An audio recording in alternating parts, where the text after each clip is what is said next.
mountain of my enemies, accusers, and adversaries. Let them fall on the political scene. In your mouth, something if you don't shall become of them. Who shall become of them? Who said they were powerful and they were connected and they had no regard and respect for you and God? You will see what shall become of them. I declare divine vindication. Open your mouth, declare a divine vindication. Be the head and not the tail, above and not beneath, and be blessed. In Jesus' name. Amen.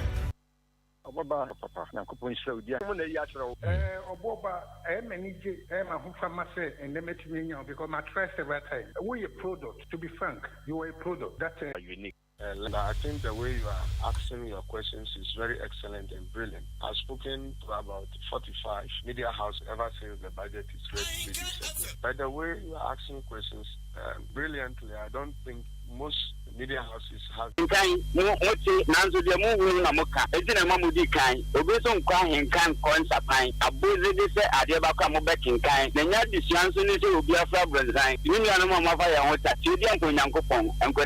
Obuoba Ofori Amanfo na Batanka Lese Kanden AHENKAN933FM Konkaya Onia AHENKAN933FM Namu Jugum Ghana adisiye Obuoba Ofori Amanfo emamo ati ediba AHENKAN933FM Ghana adisiye Obuoba Ofori Amanfo emamo ati ediba AHENKAN933FM Ghana adisiye Obuoba Ofori Amanfo emamo 3FM